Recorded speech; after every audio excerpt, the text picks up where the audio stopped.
Welcome to the CEC Report for the 16th of January 2015.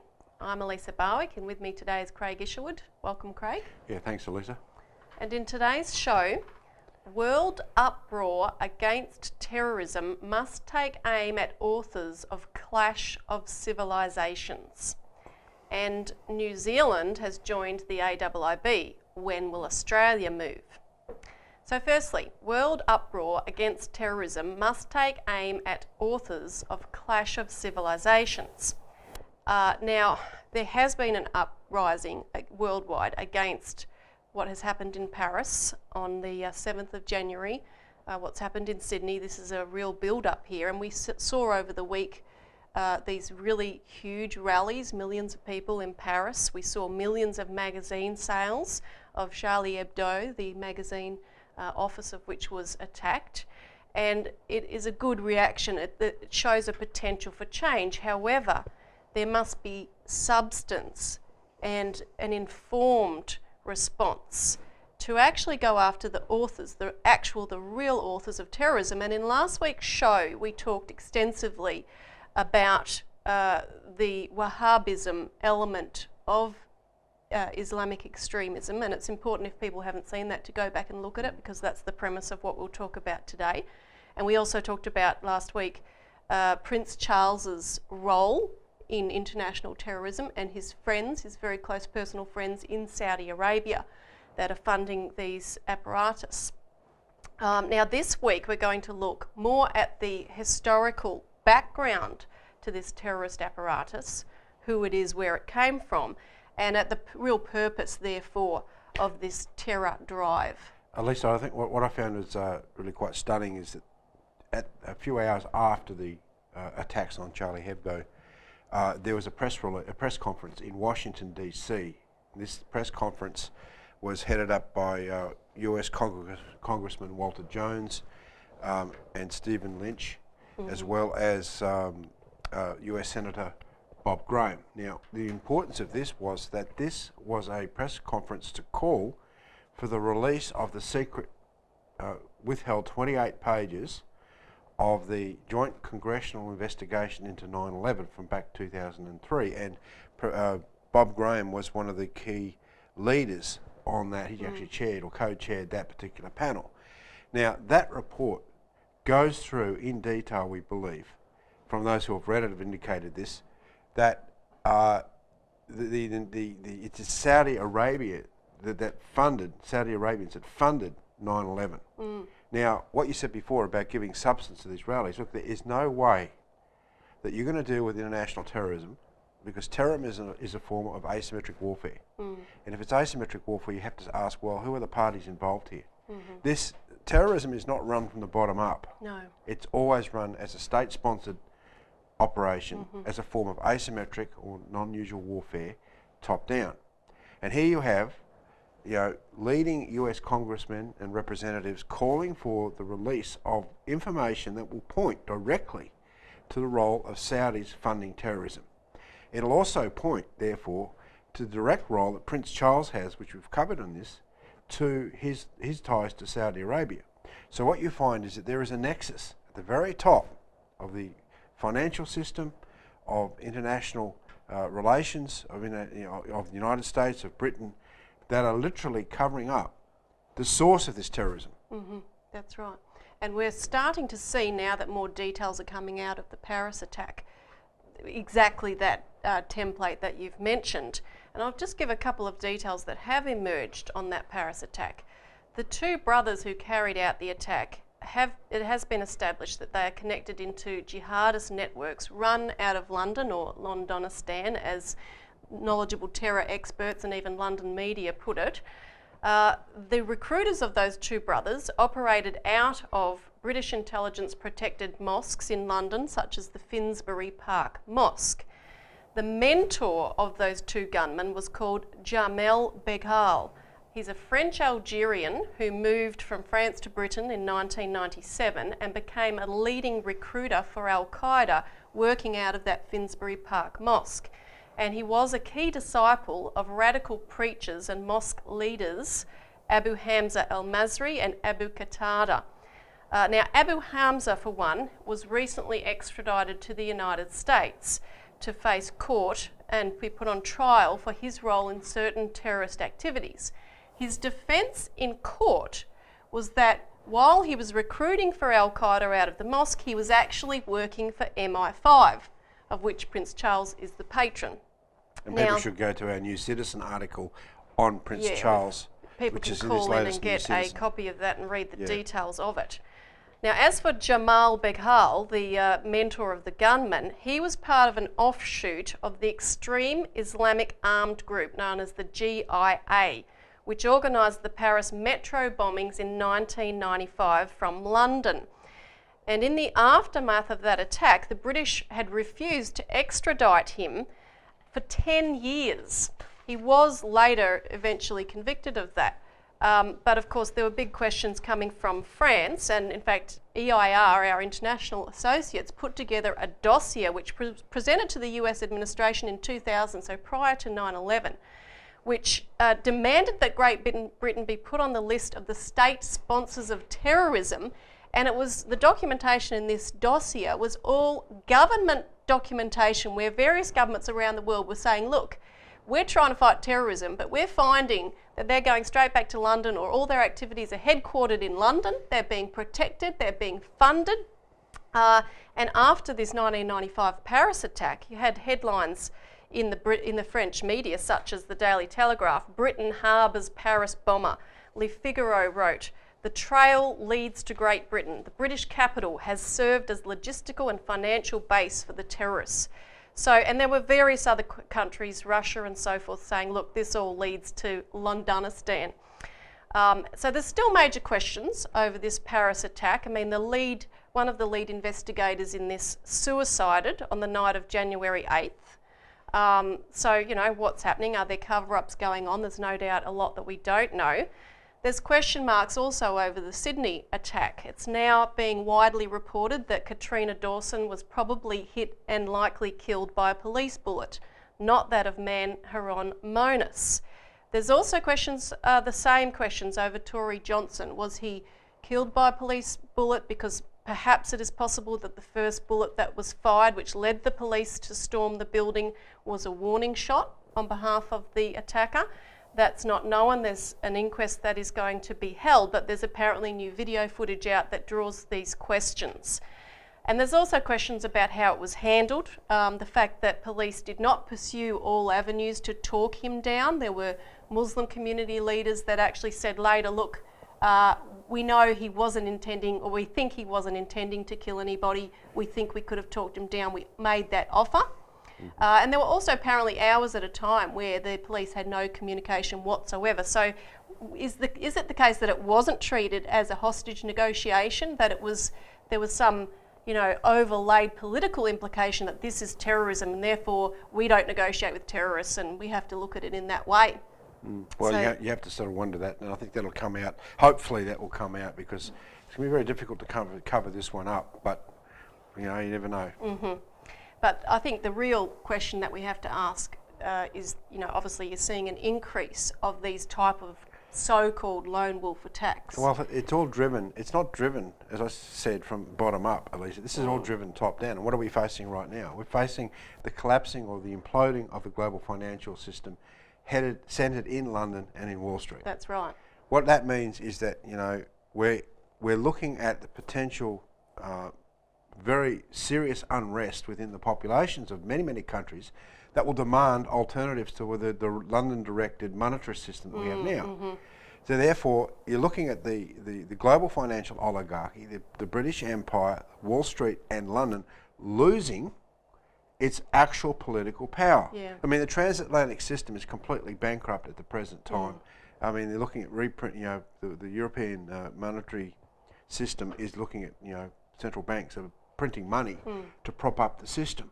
So they know we're only weeks or if not months away from a total implosion of the system. Yep. They've got to bring police-state measures in, fascist controls, and the way that you do that is to use these horrifying events to justify protecting the wider community. Now, this is exactly what the Sydney hostage situation has done. It's justified a whole raft of legislation, according to the politicians, that were being brought into the Parliament and hadn't necessarily all gone through prior to that event, well, people are going to say, oh, we need these laws, because they're ignorant of the fact that these are the sorts of incidents that are used politically to actually strip more freedoms away from people and introduce police state measures in the case of large circumstances like the crash of the banking system. They've got to maintain control of the existing system. I mean, you've seen reports of so-called employment figures have dropped for the month of December. What a load of rubbish. I mean, the entire real manufacturing sector is collapsing. The mining sector is collapsing based upon the fact that China's commodity prices are falling. You've seen the world oil price fall through the roof by over 50%. This is going to have a flow-on effect in the global economy, because we are sitting on a 2 quadrillion, that's 2 with 15 zeros behind it, quadrillion derivatives bubble.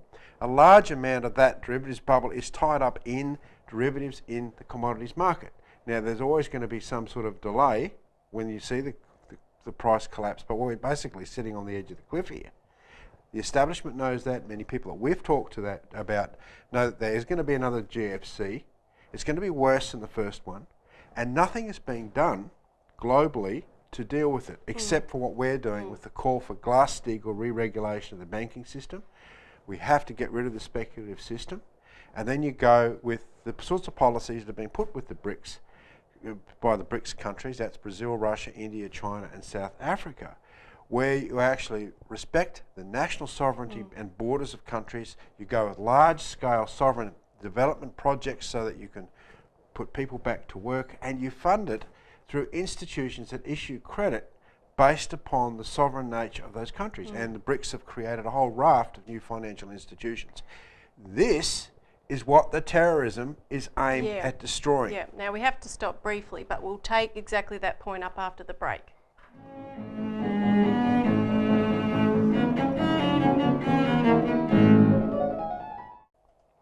Welcome back to the CEC Report. So we're discussing world uproar against terrorism must take aim at authors of Clash of Civilisations. Now what we mean by a clash of civilisations, or what the authors of it mean, is the idea of pitching various and diverse religious groups one against the other in order to create permanent turmoil, permanent war, which can be manipulated and used to pitch nations one against the other, which creates a situation geopolitically which is much easier for a power such as the British Empire, particularly when it's collapsing, to control. Now, I just want to give the background in Europe, because particularly this French attack intersects already what is building towards the potential of such a clash, where you're seeing quite large pro- and anti-immigration rallies, pro-Muslim, anti-Muslim groups. For example, every Monday in Germany recently, tens of thousands of people have been demonstrating against immigration under the leadership of a group called Pegida, the European Patriots Against Islamisation of the West. And some of what these anti-Islamic cartoons and so forth are doing are playing into this, and even the reaction to it can heighten this. But let's go through the historical idea of what this clash of civilisations is and where it came from. Samuel Huntington, who was a Harvard professor and Carter administration figure, in 1996 wrote a book called The Clash of Civilisations, and he said, "The Cold War division of humanity is over. The more fundamental divisions of humanity in terms of ethnicity, religions and civilisations remain and spawn new conflicts. Civilisations are the ultimate human tribes, and the clash of civilisations is tribal conflict on a global scale. Relations between groups from different civilisations will be almost never close, usually cool and often hostile." Now, he actually took the idea from Bernard Lewis, who was a British Orientalist and Arab Bureau Mandarin. He launched the hoax of the Clash of Civilisations in 1990 and promoted the related idea of the arc of crisis, the idea of fostering extreme Islamism all along the southern flanks of the Soviet Union, which would be wielded as a geostrategic weapon to destabilise the Soviet Union. In turn, this was based on various British geopoliticians over time, such as Sir Halford Mackinder. In the early 1900s, he had basically said, and this became universally accepted, He who controls the Eurasian heartland controls the world. So there were ongoing attempts to stop Eurasia, and particularly countries like Russia and China, from collaborating and developing, and this intersected the push for the two world wars, of course. Lord Palmerston was another key figure who in the mid-1800s as British Prime Minister mobilised to stop other powers such as Russia from dominating Eurasia through championing a strategy that he called the Great Game, and that was waged also through manipulation of ethnic and religious ideologies. And we've documented this extensively. I mean, they sent British operatives into various countries, into the Caucasus and other regions, to set up these extreme movements. And I think in the recent period, Elisa, what you've seen since the collapse of the Berlin Wall in the late 80s and early 90s is this policy really coming to the fore, because there you had the point in history after 40, 50 years of the Cold War of the reunification of Germany as the lead nation that can actually develop the whole Eurasian land continent, right? This was a tremendous capability, a tremendous opportunity, but has been unfortunately squandered deliberately by the promotion of policies to promote this ongoing Cold War mentality with, for example, what we see with Russia today. I mean, have a look at the way that Russia is being forced to defend itself against the attacks by NATO, right? And the lies and propaganda that's coming out from the West is an example of fomenting this sort of clash of civilization. It's totally unnecessary. That's right. The target of this is a deeper principle, one that Tony Blair wanted to get rid of, you know, the author of the Iraq War. Tony Blair wanted to get rid of what's called the principle of Westphalia, or the Treaty of Westphalian Principle. This is the principle of the advantage of the other, a community of sovereign nation states that by acting in the interest of their neighbours also support themselves, the advantage of the other. This principle is what has created the capability for civilization to move forward.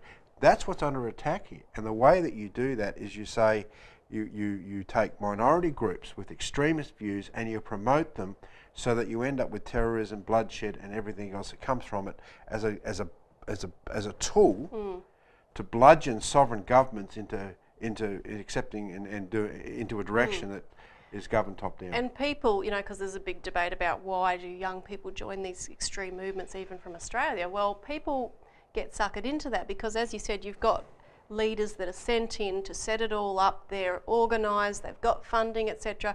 What's the alternative? Well, for young people today, there's no future. They can't even get a job, let alone see a mission for their nation that they could be a part of.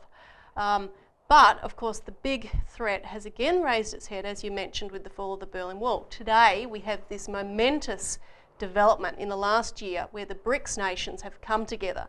And so you see the beginnings of the building of the new Silk Road, which is being pushed by particularly the Chinese president. And there's big, big moves. You've got developments beginning in Egypt with the building of the new Suez Canal, the new canal in Nicaragua. And so that threat not only directly threatens the British Empire's control, as you mentioned earlier, but it also threatens to inspire individual citizens, people that are growing up, young people, to participate in a real future for humanity. And to illustrate the clash of civilizations principle being promoted here, what are these coloured revolutions that you see spring up? They're minorities funded by large contributions from the banking system, from the financiers, to promote minorities in order to smash and to give the illusion that the people are unhappy about governments that are promoting these sorts of policies. These coloured revolutions by the Project Democracy types, we've seen them all over the world. This is an example explicitly today of the clash of civilizations idea. The basis for people to work together is clearly there. I mean, for example, the president of Egypt, el-Sisi, addressed a Coptic church at Christmas. And he said to the church, "It was necessary to attend this mass to greet you on Christmas. Throughout thousands of years, Egypt has taught the world humanity and civilization, and the world expects the humanity and civilization to kick off again from our country. God willing, we, Muslims and Christians, will build our country and will accommodate and love each other." And that was met with loud applause and chants. The people were saying, "We love you, Sisi," and Muslims and Christians are one hand. So you see the potential for that. Now, after the break, we're going to talk about another example, concrete example of how this spirit is developing.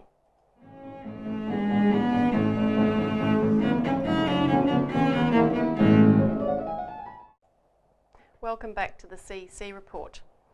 New Zealand has joined the AIIB. When will Australia move? Now, New Zealand has recently become the 24th founding member of the Asian Infrastructure Investment Bank, the AIIB, and that was announced on the 5th of January. And of course, that body, that bank, is intended to direct $50 to $100 billion a year into the development of the Asian Pacific region.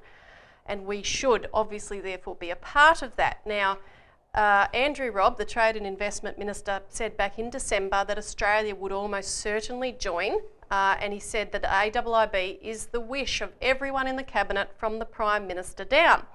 So the question therefore is, why haven't we joined? Where are we? Well, we got pressured by President Obama back in the G20, or just before the G20. He said Australia should not join, because there's all sorts of, we don't know about how this bank's going to function and so forth. What they indicated, Elisa, is that, look, this bank is intending at the moment to direct 50 to 100 billion into the region. Look, that's not the problem for them. The problem is that once the model of financing is seen to work, we're not talking 50 to 100 billion, we're talking possibly trillions of dollars of infrastructure credits that can transform the nature of the banking system. What you have now is an IMF-centred, World Bank-centred global monetary system that uses debt as a weapon against the actual development of nations. I mean, projects, a lot of countries don't want to go to the World Bank because they know that they're going to be held up for decades trying to get projects through, not to mention the green tape and the green conditionalities that are attached to all of this. So consequently, you have a new model here. And it's not the AIIB is only just one of several different institutions that have been established by the BRICS countries in the last 12 to 24 months. So what you're seeing here is a different idea that credit should be sovereignly directed. I mean, that's a shock. I mean, you can't have that. It should be that. It should be the fact that, here in Australia we have our own national credit bank that creates the credit at the direction of the government for funding large-scale infrastructure projects. We don't necessarily have to go to the AIIB to get money. We could do that here. That's sort of like the intention of the AIIB, to put sovereign credit needs first and the private banking system second. And that's what the Obama administration, the Abbott government is balking with. But look, the political reality is that we are in the part of the world that is actually developing itself much more rapidly, or actually developing itself as opposed to the collapsing transatlantic system. So that's, I think it's going to be inevitable that Australia joins the AIIB, but we'll see. You never know, we've done stupider things in our history in the past. But China is a major strategic partner for us. But again, the dominant policy here is globalisation, free trade, and all these British free trade policies. So it's very hard to tell. But in our sovereign needs, we need to join with the AIIB. And if we don't, we're going to miss out, because already, as one article in the People's Daily on 30th December noted, over 50 countries have already participated in the Silk Road projects, covering over 60% of the world population and nearly 30% of the global economic aggregate. And it went on to say that the spin-off impact of these developments will exert a profound influence on the global economy.